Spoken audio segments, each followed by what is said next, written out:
So now we're going to look at factorizing trinomials. So an expression with three terms is called a trinomial. So if we expand these double brackets here, x plus 1, x plus 3, remember we take the first term of the first bracket and multiply it by the second bracket. We take the second term of the first bracket and multiply it by the second bracket. So we end up with x squared plus 3x plus 5x plus 15. And if we gather our like terms in the middle, the 3x plus 5x gives us 8x plus 15. So you can see that we started with two brackets and we've ended up with three terms called a trinomial. So to reverse this process, what we're going to do is we're going to start with the three terms and we're going to work backwards through those steps to end up with the two brackets, and that's called factorizing a trinomial. So there are several different types of trinomials. The first one we're going to look at is trinomials that have positive terms. So that means that the x term in the middle is positive and the constant number at the end is positive. So both brackets are going to be the same sign and they're both going to be addition brackets. So if we have a look at this example here, we've got x squared plus 9x plus 20 and we want to factorize it, so we end up with two brackets. Now the way that we do this with a unitary trinomial, so that means that there's no coefficient of x squared, is we look at the constant term. So in this case, that's 20. And we need to work out what factors of 20 are going to be able to be added together to give us the plus 9 that we want in the middle. And then what we're going to do is we're going to use those factors to replace that plus 9. So what are the factors of 20? Well, we've got 1 and 20, but if we add them together, we're going to get 21, so that's no use. We've got 2 and 10, but if we add them together, that gives us 12, so again, no use. And we've got 4 and 5. They add together to give us 9, so those are the factors that we want to use. So now we're going to rewrite this as x squared, and we're going to replace that plus 9x with a plus 4x and a plus 5x, and then we've got our plus 20.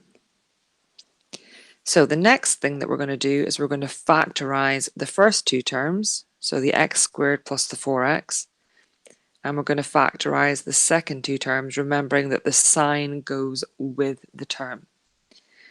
So what is the highest common factor of x squared and 4x? Well, the answer to that is x. And x multiplied by x gives us x squared, and x multiplied by plus 4 gives us the plus 4x. And so we factorize the first two terms. Now we want to factorize the second two terms. And what we're hoping is that the bracket will be the same as the bracket that we've just discovered. So the highest common factor of 5x and 20 is 5. And 5 multiplied by x gives us 5x, and 5 multiplied by plus 4 gives us the plus 20. And you can see that that bracket is the same. So how do we make our brackets now? Well, one of our brackets is going to be this x plus 5, and our other bracket is going to be the x plus 4 bracket that we've got in common. So our final answer is going to be x plus 5, x plus 4. And again, it doesn't really matter which way around you write your brackets, because multiplying is commutative, so you can do it in any order. So if you had written x plus 4 upon x plus 5, it would still be a valid solution for factorizing x squared plus 9x plus 20. So we have our factorizing checklist. So the first thing that you're always going to do is you're going to look for a common factor, because that will always make life easier if you can get rid of a common factor from your expression. Then you're going to look for a difference of two squares, so remembering that that is two perfect squares, or perfect square terms separated by a subtraction sign, hence the difference of two squares, and you're going to end up with two brackets, one with a plus sign and one with a takeaway sign. And then finally, you're going to do the factorization of trinomials, which is what we're currently doing. So with this next example, we've still got positive trinomial because we've got a plus sign in the middle and a plus sign with our constant. But you can see we've got 2x squared plus 12x plus 18. And if we go down our checklist, which is at the top right there, you can see that we do have 3 even numbers, so we can take out a common factor of 2. So the first step is to take out that common factor, and we're going to end up with x squared plus 6x plus 9.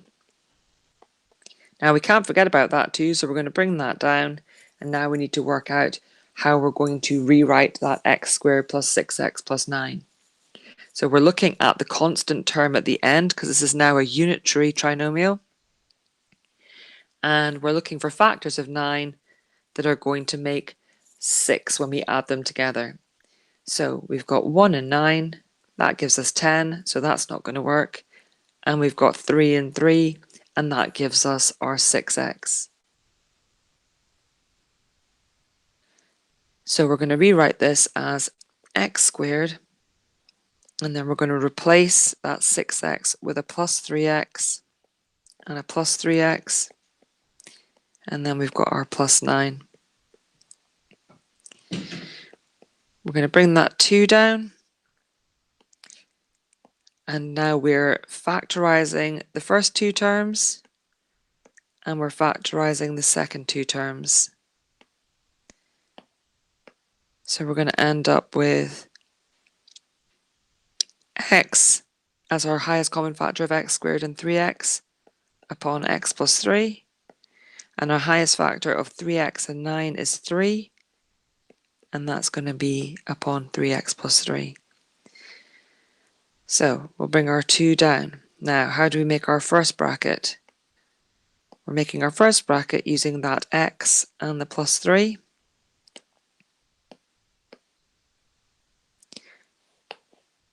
So x plus 3. And we're making our second bracket using the contents of that x plus 3. So actually we have a repeated bracket. And because we have a repeated bracket, we can write it in its simplest form as 2 upon x plus 3 all squared. So what happens if we have negative terms? So if the x term in the middle is negative and the constant number is positive, then both brackets will be subtraction. Because if you remember back to your integers, if you multiply a negative number by a negative number, you're going to get the positive number at the end.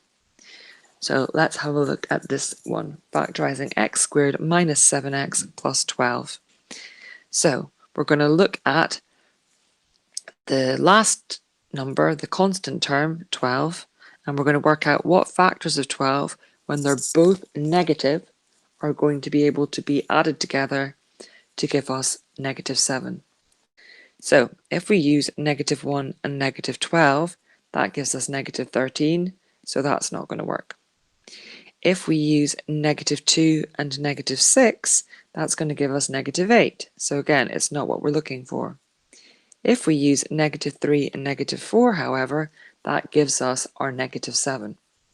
So now we're going to rewrite it, replacing the negative 7x with a minus 3x and a minus 4x. So we've got x squared, and we've got minus 3x, minus 4x, and then we've got plus 12. So now we need to factorize the first two terms, including the sign in front of the 3x, and then the second two terms are the negative 4x plus 12. So the highest common factor of x squared and minus 3x is x, and our bracket will be x minus 3. And then the highest common factor of negative 4x and plus 12 is negative 4. And negative 4 times x gives us negative 4x, and negative 4 times negative 3 gives us a negative 12. And now the final step is to write our brackets. So one of our brackets is going to be x minus 4, and the other bracket is going to be our x minus 3. And so the final answer for x squared minus 7x plus 12 is x minus 4 upon x minus 3. So the next example is 3x squared minus 6x plus 3. We've got multiples of 3 on all of our terms, so we're going to go down our factorizing checklist, and we've got a common factor of 3. So the first thing we're going to do is we're going to take out that common factor of 3, and we're going to end up with x squared minus 2x plus 1. We're going to keep that 3 there. And what we're looking at now is we've got a negative term in the middle and a positive term at the end, so both of our brackets are going to be negative. So we're looking at factors of 1 that are both negative, and there's only one option, negative 1 and negative 1, and if we add them together we get negative 2x, so we're going to replace x squared with minus x and our plus 1. Keep the 3, and now we're going to factorize the first two terms, and then we're going to factorize the second two terms. So factorizing the first two terms, the highest common factor of x squared and x is x, and that's going to be x minus 1 in our bracket. And the highest common factor of negative x and positive 1 is negative 1, and that gives us x take away 1 in our bracket. So what are our brackets going to be? Our brackets are going to be x take away 1 and x take away 1. So x take away 1 and x take away 1. And for completeness, we can write that as 3 multiplied by x minus 1 all squared. So what if we've got a negative constant? So if the constant is negative, then the brackets will have different signs. So in order to make a negative number at the end, we're going to have to multiply a positive number by a negative number. So we've got x squared minus 3x, take away 10, and we want to look at factors of 10, one number positive, one number negative, to give us negative 3. So we want to make negative 10. Now, which one is going to be the negative factor? If we have a negative number in the middle, then the bigger factor is going to be the one with the negative number. So to make 10, we can do negative 10 times 1. But if we add them together, we're going to end up with 9, or negative 9 even, and that's not correct. Then we've got negative 5 and 2. And negative 5 plus 2 does indeed give us negative 3, so that's what we're going to use. So we're going to replace that negative 3x with negative 5x plus 2x and have our minus 10. So we're going to factorize the x squared minus 5x, and we're going to factorize the plus 2x minus 10. So the highest common factor of x squared and minus 5x is x, and we're multiplying that by x minus 5. And obviously we've now got the second bracket, so that gives us a clue as to what we might be looking at for our factor of 2x minus 10. And then it's going to be plus 2, and that gives us our common bracket. So one of our brackets is going to be x plus 2, and the other bracket is going to be x minus 5. So we've got x plus 2, x minus 5. Right, so our final example has a positive coefficient of x in the middle and a negative constant at the end. So that tells us we're going to have different signs with our brackets. So we're going to look at that negative 24. And what we want is our bigger factor is going to be positive this time because we've got a positive term in the middle. And we want factors of 24 that we can add together, one negative, one positive, to make plus 5.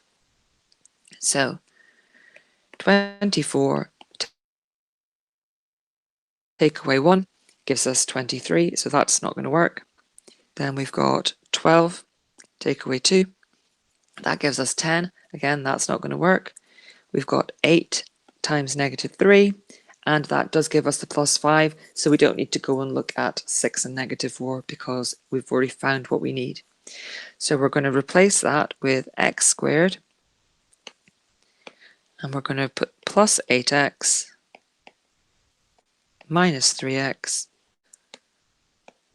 and then we've got our minus 24 at the end. So just like before, we're going to factorize those first two terms, the x squared plus 8x, and we're going to factorize the second two terms, the minus 3x minus 24.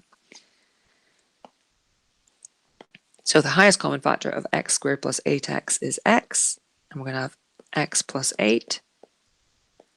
The highest common factor of negative 3x and negative 24 is negative 3, in order to give us that x plus 8 bracket. So one of our brackets is going to be x take away 3, and our other bracket is going to be x plus 8.